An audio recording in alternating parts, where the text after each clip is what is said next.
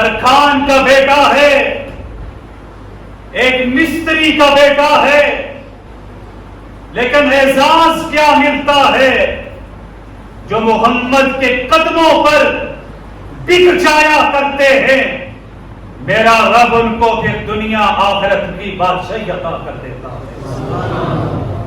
8 لاکھ افراد جنازے میں شریک، میانی شریف میں قبر بنائی گئی، انسانوں کا ٹھاٹے مارتا ہوا سمندر جب اتارا گیا تو قبر کی مٹی سے بھی جنت کی خوشبو آ رہی تھی، لیکن میں کہتا ہوں وہ جنت کی خوشبو نہیں تھی، وہ غازی الدین کی قبر سے حضور کی محبت کی خوشبو آ رہی تھی، حضور کے عشق کی خوشبو آ رہی تھی، حضور کی غلامی کی خوشبو آ رہی تھی۔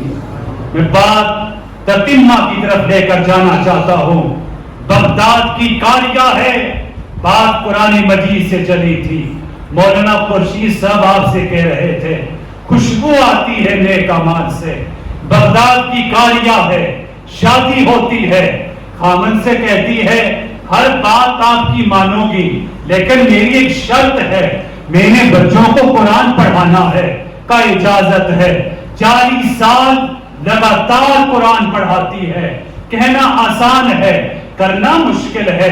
40 سال قرآن پڑھایا، وفات کا وقت آتا ہے، اپنے خامن کو بلا کر کہتی ہے یہ میرا زیور ہے، اس میں سے تھوڑا سا زیور نکال کر اس فلاں کفن چور کو دے کر آ جائیے۔ خامن کہتا ہے ارے کفن چور کو کیوں؟ کہ مجھے پتا ہے جو بھی مردہ کفن ہوتا ہے یہ کفن چور ہمارے علاقے کا جا کر اس کا کفن اتار کر لے کر آ جاتا ہے، لیکن میں چاہتی ہوں اس کو زیادہ قیمت دے دوں تاکہ میرا کفن نہ اتارے۔ آج تک میرے چہرے پر کسی غیر محرم کی نظر نہیں پڑی ہے، میری خواہش ہے میرے مرنے کے بعد بھی میرے چہرے پر کسی غیر محرم کی نظر نہیں پڑنی چاہیے۔ پیسے دے دیے، زیور دے دیا، دے لیا اس نے۔ اب کیا ہوا؟ اس کاریہ کی روح نکلنے کا وقت آیا۔ کیا منظر تھا دوستو؟ جو قرآن سے وفا کرتا ہے قرآن بھی اس سے وفا کرتا ہے۔ روح نکلنے کا وقت، اس کاریہ کی زبان پر اللہ کا قرآن جاری۔ جو چاہتے ہیں نا آخری وقت نصیب ہو کہہ تو سبحان اللہ۔ قرآن جاری، قرآن پڑھ رہی ہے، اسی حالت میں روح نکل گئی، جنازہ پڑھا گیا۔ بغداد کی گلیاں شاگردوں سے بھری ہوئی ہیں، دفنایا گیا۔ رات کا وقت ہوا، بیوی نے کفن چور سے کہا آج کفن نہیں اتارنا، کہا نہیں قرآن کی کاریہ ہے نہیں اتاروں گا، کہا نہیں اتارنا چاہیے، کہ مجھے زیور 2 تولے دے کر چلی گئی ہے، اب میرا حق نہیں بنتا، میں نے وعدہ کیا ہے میں کفن نہیں تیرا اتاروں گا۔ بیوی نے کہا اس کا مطلب یہ ہے اس کا کفن سب سے قیمتی ہوگا، اس کو تو لازمی اتارنا چاہیے۔ یہ آگے بڑھتا ہے، قبر پر جا کر پہنچتا ہے، جیسے قبر کی مٹی اتارنے لگتا ہے، آواز آتی ہے او کفن چور اب تو باز آ جا، تو ایک جنتیہ کی قبر سے کفن اتارنے جا رہا ہے، تجھے پتا نہیں ہے اس کی بھی مغفرت ہو چکی ہے اور رب نے تجھ کو بھی معاف فرما دیا ہے۔ کفن چور کہتا ہے یہ تو مجھے پتا ہے، اس نے قرآن پڑھایا ہے، قرآن سکھایا ہے، قرآن کا پیغام دیا ہے، اس کی مغفرت تو مجھے سمجھ میں آتی ہے، لیکن میری مغفرت کیسے؟ کہ تجھے پتا نہیں، تو بھی تو اس کے جنازے میں شریک ہوا تھا، جب اس کا جنازہ پڑھا گیا تھا، رب نے کہہ دیا تھا جو بھی بندے اس کے جنازے میں آ چکے ہیں میں نے سب کی مغفرت کا فیصلہ فرما دیا۔ یہ ہے قرآن کی برکت، یہ ہے قرآن کا اثر، یہ ہے قرآن کی خوشبو۔ آئیے آخری درخواست کر رہا ہوں، اللہ سے مانگ کے جائیے، انشاءاللہ اپنے گھر سے ایک بچے کو قرآن کا حافظ بنائیں گے۔ ہاتھ اٹھا دیجیے. جن کی شادیاں نہیں وہ بھی اٹھا لیں, شادی ہو جائے گی انشاءاللہ. ایک بچے کو قرآن کا حافظ بنائیں گے انشاءاللہ. آپ کی قبروں سے بھی خوشبو آئے گی انشاءاللہ. آپ کے گھروں سے بھی خوشبو آئے گی انشاءاللہ. موڑ دیے اب تو جاتے ہیں میں قطع سے میل, پھر ملیں گے اگر خدا لایا. وآخر الدعوانا ان الحمدللہ رب العالمین.